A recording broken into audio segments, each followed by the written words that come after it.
Marathon 1, London, 2023. I just wanted to finish and enjoy every moment. But honestly, I surprised myself. I found something. 3 hours, 34 minutes. Marathon 2. Well, that was meant to be Sydney 2023. But tibial stress fracture 4 weeks before. Did not start. Actual Marathon 2, Tokyo 2024. Super limited training, taking it slow post-injury. But I had my bib and my flights booked, so I had to do it. 3 hours, 39 minutes. It was tough. Marathon 3. That will be Sydney, 15th of September 2024.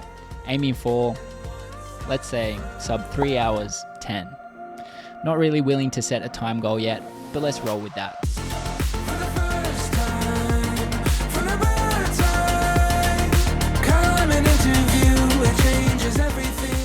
If all goes to plan, this will actually be the first time I've successfully gotten through a full 16-week training block. So we are now a few weeks into that 16-week block, and although I'm not quite at the fitness I was this time last year, I'm honestly just focused on ticking off the boxes week by week. My ultimate goal for this marathon is simply to get as fit as possible, all while staying healthy. Longer term, I definitely want to break 3 hours and have ambitions to go much further beyond that, but there's no rush. For this marathon, I'm focused on letting my fitness determine my goal and just seeing how that progresses. Maybe this 310 number will change, but my focus is simple.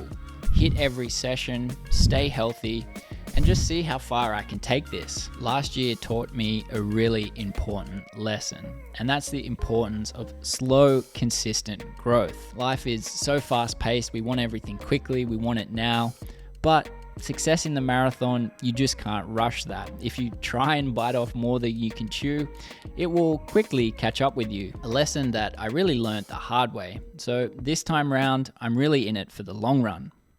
No puns intended. Maybe just a little bit. So last year I set this really ambitious goal of going sub 3 for the Sydney Marathon, and everything was going great. I was hitting personal bests all over the place. I broke 20 minutes in the 5K for the first time, bringing that down to 19:17.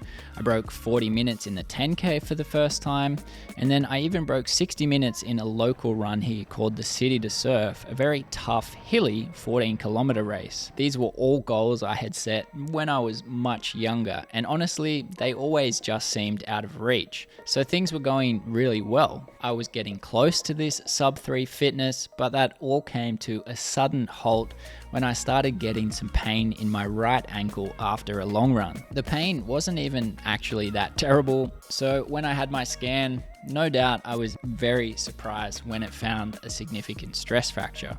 And yes, I was pretty devastated. Running had become a really significant part of my life. So no Sydney last year, but it actually turned out to be a really hot day here in Sydney, and in combination with the hilly course, there's probably no way I would have gone sub 3 on that day, even if I'd had a really great day out there.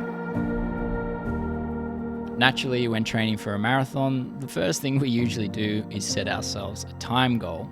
But for me, these time goals definitely shouldn't be our sole focus. Sure, they look good, especially on a video series like this, which is why I picked 310, at least for the moment. But for most of us, like I did last year, we just pick out this almost random time goal that just sounds good. It's usually not even based off our current fitness. Of course, with a bit more experience, it's easier to set these goals, and yeah, it's always nice to have something to aim for. But why can't we just aim to get as fit as possible and then set our time goal closer to race day? So that's essentially what I've decided to do. I think it is realistic for me to go sub 310, but ultimately I'll leave that final time goal to see how I'm tracking closer to the marathon. So my current fitness, it's slowly returning. I haven't tried to rush anything, but I've still got a bit of work to do. Last month I ran a 10k just to test my fitness, see where I was at, and because I haven't been doing much faster stuff, it was a real killer. I finished in 42 minutes and 21 seconds. That's a big 2.5 minutes off where I was last year. If I throw this into one of those calculators, it spits out something like a 3:15 marathon equivalent. Again, not super useful info to know at this time, but I do find it interesting.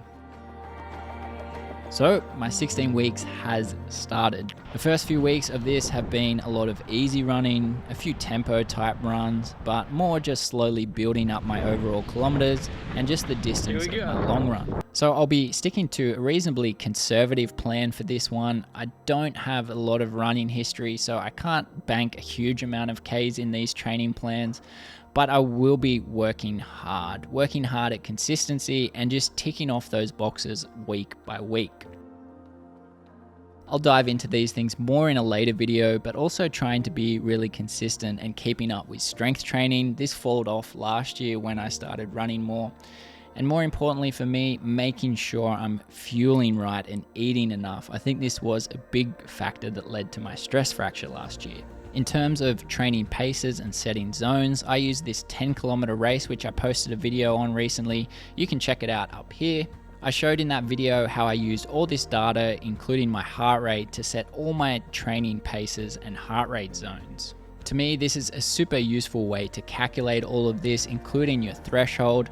And rather than just picking this finish time and then basing your runs off that, it makes a lot of sense to base it off your actual fitness. Just to check over all this data, I'm going to do another little 30-minute fitness test, which hopefully I'll show in my next video. So I think you'll catch on to a bit of a theme in this series. Really put in the work, but do it as sensibly as possible.